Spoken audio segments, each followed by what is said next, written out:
Patala whātua tamua lau Samoa Entertainment TV mai e pia, i le whaai unga o le nei vai aso ai usi mai le whaafonga. Na ma e una lango le tu so le lua se funu whaamsino o whaamsinonga o whanua maswafa, i le tai au le Australia, e mōli mawina whaatautonga o whaamsino fau, o le whaamsinonga o whanua maswafa, e au fiai whai malo matu mua Matthew Lenisio, e avea masui Prestene, le au pepe whatu pula, i le Prestene lango, ma le whaamsino, tau ewa, le vanga whaafawina mupo. Tangna i le whima tu whaafawina, pau mātou na ngona le i te hulu. Gala ngā whaakai, mo whaana i tia, ni koe whaafafonga le whaunga le sunga tai tau sang. Wala wina mua, wala wina mua le atua, o koe le ngāti. Ka tapa tena koe le te hate he, tō whina ua wala wina ia, ka wala wale te whima sa mua, nā mpawala. Ka whima whaka mwere o ngā tau atu. Kato a mai le te whakamtalanga mai minista, koe i le. Pai atu matu whakamtalanga i le o si matu upui tulanga nai tu atu le matu fui pato tunga le pai, tulanga nai tu atu le o si. Moksa, le no te o mesta le nai le te atu le existu na leo. O fufonga umu fufonga le tu, a o to le tu foi molon tai, a o to na sei o ame tulai nai. Ta to te polusinga na wala ko na ta o to. Le tulanga le mo le se va che ti non fa molto giorni, Nena le piano per te dem per non tala no tulanga le misu. Ja, o le tu partai mo le is massimo to son po. Hello.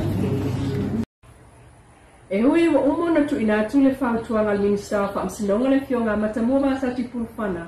I komisa le whaamsinonga e le aise whaatautonga e whai e la su fitu o te se marua o rua tasi.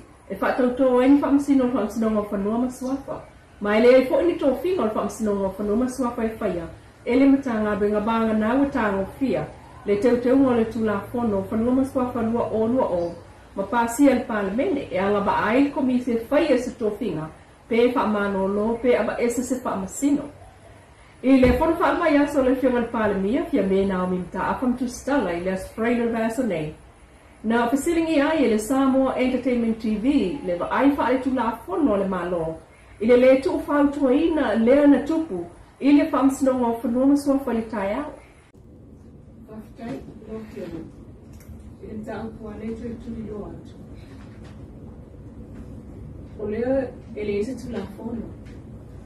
Watania e na so ngā tu la whono a le whai anu nei. Profesi. Pe o iai la se fukua ngā le malo e tanga i aha i le mōlia lo le Prestene. Tālu o ia solia tu la whono. Sori tu la whono ana mta upure tu whai le so. Ia, tate alo whalawa i fia li Prestene. Ai po ile atonu oni la sangal nai ole o mena o iai pe a fata no alto nga linga le fa ole talo no atu le me utu ai faiale lotto tanata ya na pa wale me fa sanga i male lotto tanata ele ole lotto le minista fa sanga ile ya mantura ko pa wana wala faia Whaftai, o trai tu loa tu lea le se ofisiri. O ai e ilu ngātu o le Prestene, a whaila a lea ko whaia le pina ngāro le Prestene ia. O ai e whaia le whai unga le Prestene. Ia, ole mea. I lalo altu la whono e lua mea le whaia se whai unga se Prestene, ka whamrea e baia. Le anta tō o e Prestene a lea.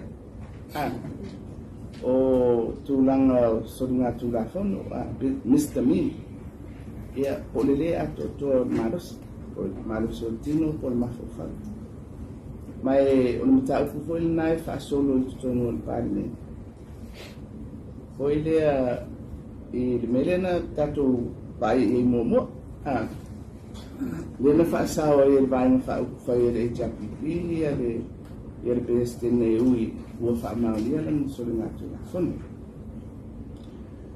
ile vainga tula nei ia ile le ai o se tula fo e ma fa ale tula fo no fo ale se transition mai tula fo no tuai ile tula fo no fo dena presidente e ono fa pe voila e amata mai ai presidente fa solo mai mai to fin mo fa misino ele fa vai na do tula fo. So, you know, ale dijo, ele o atu se tula na boile o life ceiling yai pe na famaliesa sol nga tula fono pe nga selas. That's not the issue. O le mele o yene pe yeso nga tula nga fa tula fono. E sa fa ye le mele sa fa ye. O le tula na le ofisini e poti. Ile tusi ele fionga al minsta ile komisi o lava fo I fa amasino e tonu le ana to fia ma fa tauto ya a perila sufano onu tasi fa to ina fo ele no yesili e soli tu la fono lona fa atiloina fa to ina minsta fa amsnonga komisi fa amsnonga fa no maswafa sil nia official lo yesili talu le fa fa ngalo ngaina fa amasino e tonu na abatu tonu fa soli tu la fono e fa ia fa I unga mata uputo fa amsnonga mai ono fa atatia ese na fo itofinga le mafu anga la valea o le ayo se tula fono no fa tinoi o le komisa fa msno mo fa no swafa ya fia ile pristene pe pule ai atila ropati la wano va sa epo te fono pisa si ma justice to wala warren fa msno ma volunga isa inga nei lo ai le isa inia le au le malo le savali o le sa vali le komisi mo fa maoninga ne o tofinga o fa msino fo to Leona vao ia atu ele ministero lato fata utonga talu mai lana tusi o le solulu le vai asanei. E to fitu atau fia nei leo talu mai le sofraile ana nafi. Na oso fa ia leo le fala se engai vai tele. Na maua iai fala au fa saina. E au fia aisa o mariwana ta ai ma mea fa fainga renga e so otanga I fala au fa sa. O le to fitu e au fia ia li e to limam tamai ka ia lua. Ele I mautu mai se tali ale sulkomsina o leo ina ua fisilinia. Pe tae mai tau o le fale lava lea na maua fo iai fala au faasa. E leo le masino yu lai o le tausanga nei. Le na maua iai fo I fala au faasa o la au marosi matupe o lusku wafe tala. O tau fia e leo le to fitu leo na maua ana nafi mosu suenga. Watoe fai pamsinonga tawal mangal palo talaititi e peo na vala awai. Ile fa masnonga mawalunga le tangia to mata nora le ota le fas pasanga komsino fa inga palota mafua anga olona filiina o suita maita I to lua ewe ina sa fa ama ni le au le malo suita maita ina to lua ale HRPP mo le fa totonga pe tai ele ilang longo ina le fonga petalai talu manatu le fonga petalai ele umam ta to palota fa ma solo pea ile fa masnonga se ia mai ane o le isi tangia fa sanga I le fonga petalai tu o iai le soli fa mai o lana fai unga ua le fa tautoa ai ta mai tai to lua le HRPP pe tai o le sinta upuna ngia le famsinonga le mai so nei o tangia fai pule fai ina fa sanga I fai pule manu malo fa le ali li lua sanga nga lua wa batu ai nei le famsinonga le ava noa I fai pule filfilia o fa le ali li lua sanga nga lua fui maono tito o le fast ma le fionga maulolo ta vito le HRPP e faila ne ai ni ala tali I tangi fa sanga tu iai o le stofio le vai so four-way loa ai se taini e fofonga I nai namata upo whainga palota. O le ofa awa upele sao le kalesia a Yesu Kiriso le aupa ia wa so ingatai le wha moli ki lisi masiina o no maa maota o le malo ya pia e pe fo na moli mawina le fiafio le aso foreile le ana te anei. Wha ua wina lava le na tas wha fia ina o tangata o le atu awai o le misela ma le COVID-19 tele o la toa fianga. Tai tatu whai ona mai mo mai ia watu nang tātai tele I sui umo le kalesia mai se stei ke tolu ia tā ua sa whapeona ngā lue tātu nango ne whatu kue ia tasi mailo tātu ka paulani. Leo le a mae alo kako pu e lua ona tiro le to lifa mo mai sawia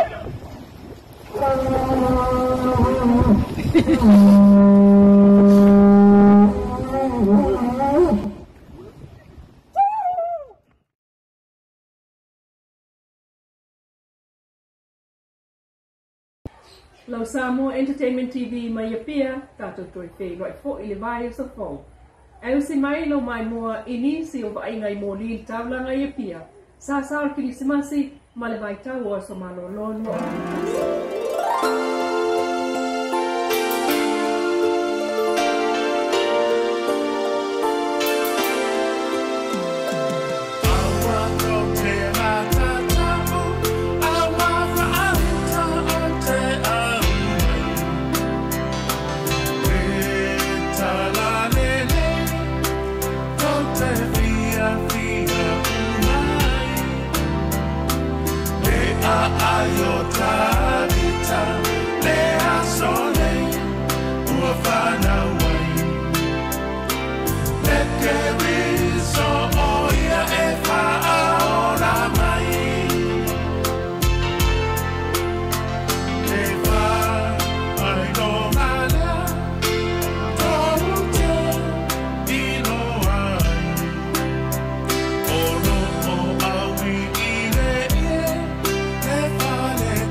Pessima alleluia Whananga Yesu Ile taupo o Maria Le whaaola o tangata Totongia tatonga ngasala Kirisimasi Fia fia And happy new year Sha-la-la-la-la Pa'amanuia le Kirisimasi Ua o fio mai o le tupu o le rangi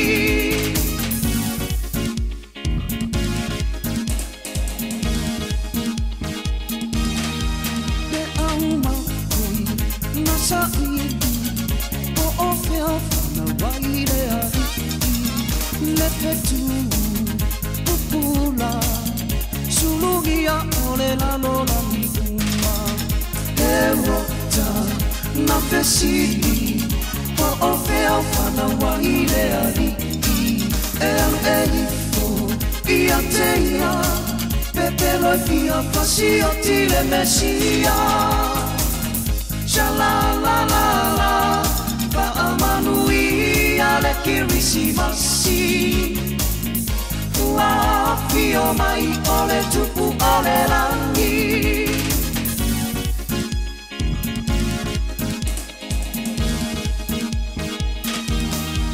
Le fale povi na whanauai Yesu o lo tato matani Le ala lea o le loto mawalalo Ua ia whaata ita iwai O lea ea sine anofa O Yesu ilona sofana Umafua I le Kirisimasi Maua ole ola e whaavavau